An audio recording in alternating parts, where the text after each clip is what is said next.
Cinema కంటే ఎలా ఉందో మీరే ఆలోచించుకోవాలి.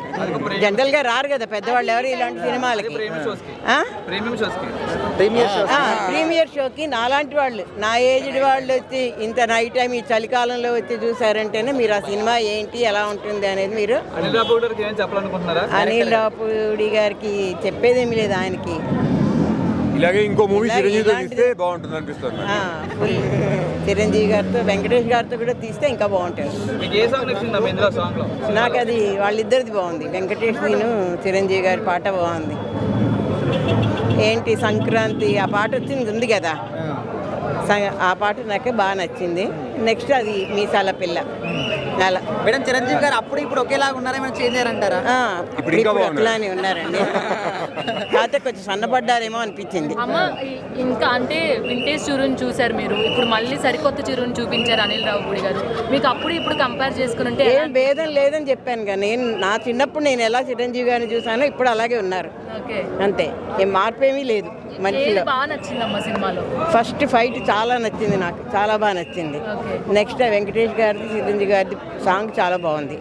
సెకండ్ ఆ మీసాల పిల్ల పాట బాగుంది. ఫ్యామిలీ రిలేషన్ చెప్పండి ఎట్లా అనిపించింది భయ్యా? సినిమా చాలా బాగుంది. అంటే ప్రివ్యూ చూసి రివ్యూ చెప్పేంత ఉమేర్ సొందును కాదు, సినిమా వాళ్ళకి ఆత్మ బంధువును కాదు. Just I'm a common man but cine fan. Cinema అయితే బాగానే ఉంది, ఎంటర్టైన్మెంట్గా ఉంది. అంటే రిటర్న్ కామెడీ అయినప్పటికీ కూడా పండించారు. చిరంజీవి స్టైల్ ఆఫ్ మార్క్ ఉంటుంది కదా, అది 100% పండించాడు భయ్య. చాలా బాగా చేశారు. వెంకీ మామ వచ్చిన తర్వాత నెక్స్ట్ లెవెల్కి వెళ్ళింది సినిమా. ఓవరాల్గా గుడ్. నయనతార గారిది మంచి స్కోప్ ఉన్న క్యారెక్టర్, చాలా అంటే మెచ్యూరిటీ క్యారెక్టర్, చాలా బాగా చేశారు. ఆమె కూడా చాలా సంక్రాంతి ఆల్రెడీ రాజాసేవతో మొదలైంది. చిరంజీవి సినిమాతో కంటిన్యూ అవుతుంది. ఇంకా భర్త మహాశైలకు విజ్ఞప్తి సినిమా ఉంది, అలాగే నారి నడుమురారి సినిమా కూడా ఉంది. సో ఇవన్నీ మనకి వచ్చిన తర్వాతే ఫైనల్ రిజల్ట్ అనేది తెలుస్తుంది. సో బెస్ట్ ఏదైతే ఉంటుందో అది బ్లాక్ బస్టర్గా అవుతుంది. ఇప్పుడైతే క్లారిటీగా మనం చెప్పలేము. Cinema is good.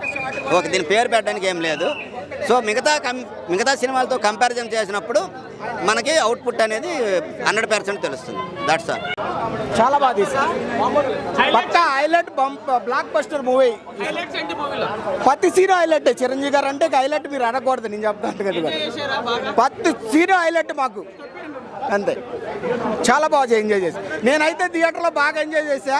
Anil Ravipudi గారు కూడా ఈ థియేటర్కి వచ్చారు. ఆయన కూడా చూసే ఉంటారు నన్ను. ఒకసారి చెక్ చేసుకోండి.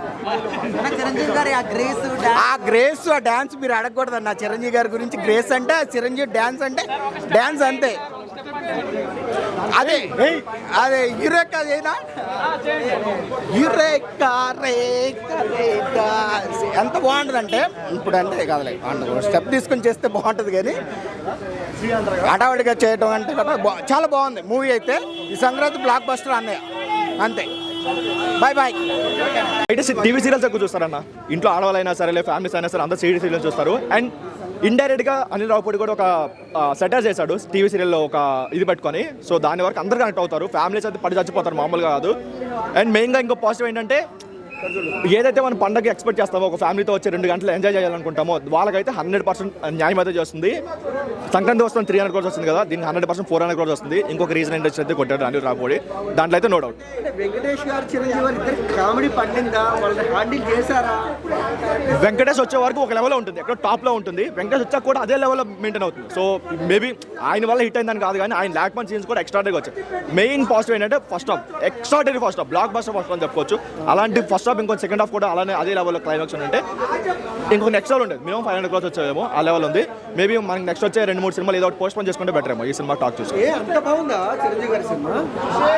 ఒకప్పుడు మేము చిరంజీవి గారి సినిమాలు, చందమామ కథలు కాకుండా చిరంజీవి గారి సినిమాలు చూసి టీవీలో పెరిగాం. సో ఏదైతే మనం టీవీలో చూసామో అదే బాస్ మాకు మళ్ళీ కనిపించాడు. తన కామిక్ టైమింగ్ అయినా, తన డాన్స్ అయినా, తన ఎనర్జీ అయినా సరే, మళ్ళీ మేము వింటేజ్ బాస్ చూస్తాం అనిపించింది. మామూలుగా కాదు అసలు. రామ్మ చిలగమ్మ సాంగ్ ఒకటి, వెంకటేష్ గారి సాంగ్ ఒకటి, మామూలుగా పీక్స్.